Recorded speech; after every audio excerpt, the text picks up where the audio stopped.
साद रसूल साहब, पहले मैं ज़ाहिर आप इस पर भी अगर कोई कमेंट करना चाहें, जो मेरे दूसरे सवालात थे वो कोई मसला नहीं, लेकिन मुझे ज़रा स्पेसिफिकली आपसे जो जवाब चाहिए, ये जो बिलावल भुट्टो साहब ने मोदी को कसाई कहा है, उस पर हुसैन हक्कानी साहब ने अपनी राय भी दी है। उन्होंने कहा कि इसको एब्सटेन करते तो ज़्यादा बेटर होता। उनके ख्याल में ये डोमेस्टिक वावा के लिए तो ठीक है, हो जाती है, लेकिन डिप्लोमेसी में जिनसे आपने बात करनी हो, आप उन्हें इस तरह कसाई या बेवकूफ़ नहीं कह सकते। What is your take on? International diplomacy की लैंग्वेज को मरहून मिन्नत रखते हुए ही पाकिस्तान को मुख्तलिफ फोरम्स के ऊपर बात करनी चाहिए, इसके अंदर कोई दो राय नहीं।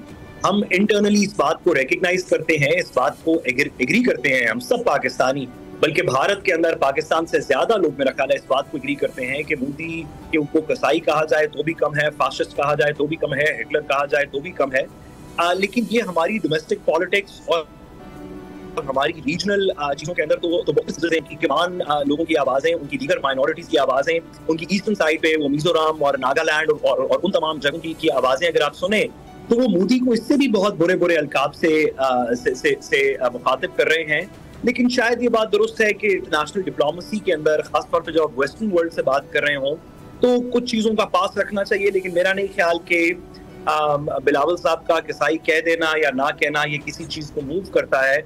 जो एक्चुअल चीज मूव करेगी वो वही है जो मेरे पहले दो फाजिल दोस्तों ने कही कि एक जैसे राणा साहब ने कहा कि एविडेंस के ऊपर मैटर करेगी, लेकिन उससे भी ज्यादा जो खोखर साहब बात कर रहे थे, अगर मैं आपकी इजाजत से एक लम्हे के लिए उस पर थोड़ा सा कॉमेंट कर सकता हूं कि 1945 के बाद, सेकेंड वर्ल्ड वॉर के बाद दुनिया के अंदर एक इंटरनेशनल वर्ल्ड ऑर्डर क्रिएट हुआ, जिस इंटरनेशनल वर्ल्ड ऑर्डर के कुछ गारंटर्स थे, जिसके अंदर वर्ल्ड बैंक भी शामिल है, जिसके अंदर यूनाइटेड नेशंस भी शामिल है। उसके जल्द ही उसके बाद IMF क्रिएट कर दिया गया। जब सेकेंड वर्ल्ड वॉर के बाद कोल्ड वॉर शुरू हुई तो उसके अंदर एक गारंटर यूरोप के पर्सपेक्टिव के अंदर नेटो को क्रिएट किया गया। और इस सारी इंटरनेशनल पावर स्ट्रक्चर को, जिसको हम रूल्स बेस्ड इंटरनेशनल ऑर्डर कहते हैं, जिसका बिलावल साहब ने भी तज़किरा किया, इसको मजीद तकवीत मिली 1987-88 के बाद जब USSR कोलैप्स कर, और यही कहानी चलती रही 2001 के अंदर जब अमेरिका ने और उसके UN सिक्योरिटी काउंसिल के दीगर लोगों ने अपने एलाइज के साथ मिलकर अफगानिस्तान में जंग की, फिर 2004 में इराक में जंग की।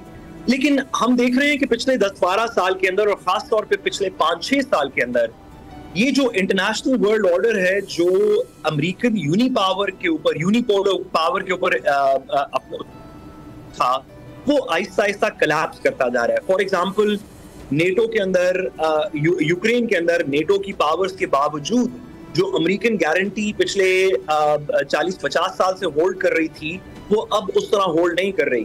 अमेरिका आज भी यूक्रेन के साथ है, लेकिन जो नेटो की इफेक्टिव गारंटी थी वो अब होल्ड नहीं करती। इंटरनेशनल कोर्ट ने नेतन्याहू के खिलाफ फैसला दे दिया, कहा इसराइल एक अपार्थाइड स्टेट है, लेकिन उसका कोई मेजर इम्पैक्ट नहीं हुआ। नेतन्याहू को ज़ेरे हिरासत नहीं लिया गया, कोई इस तरह की मेजर कार्रवाई शुरू नहीं की गई। इंटरनेशनल वर्ल्ड ऑर्डर जो कि जिसके अंदर कश्मीर के ऊपर यूनाइटेड नेशंस की रेजोल्यूशंस एग्जिस्ट करती हैं, उन रेजोल्यूशंस को इम्प्लीमेंट करने के लिए ना UN सिक्योरिटी काउंसिल ने कोई फौज यहाँ पे उतारी, ना अमेरिका ने कोई कार्रवाई की, ना दीगर मुल्कों ने कोई कार्रवाई की। हम अपना इंटरनेशनल मुकदमा लड़ते रहेंगे और हमें लड़ना चाहिए, क्योंकि यही एक रिस्पॉन्सिबल डेमोक्रेटिक जमहूरी मुल्क का काम है। लेकिन हमें इस बात को साथ ही साथ मद्देनजर रखना चाहिए कि अब जो इंटरनेशनल रूल्स बेस्ड ऑर्डर है उसकी गारंटी कोलैप्स कर गई है। हमें भारत के साथ बहुत सारी चीजें अपनी स्ट्रेंथ पे नेगोशिएट करनी पड़ेंगी, अपनी डिप्लोमेटिक स्ट्रेंथ पे। हम इंटरनेशनल रूल्स बेस्ड ऑर्डर पे सिर्फ दुनिया को रैली नहीं कर सकते। हमारी बायलैटरल रिलेशंस कैसे हैं सऊदी अरब के साथ, इंग्लैंड के साथ, अमेरिका के साथ, दीगर ममालिक के साथ, और वो कैसे इम्पैक्ट करेंगे, ये सबसे जरूरी होगा। और हमारी अपनी इंटरनल स्ट्रेंथ क्या है, फॉर मिलिट्री स्ट्रेंथ हो या इकोनॉमिक स्ट्रेंथ हो, ये मैटर करेगा। फेयर इनफ, बिल्कुल ठीक है। सब्सक्राइब करें और बेल दबाएं ताकि कोई खबर रह न जाए।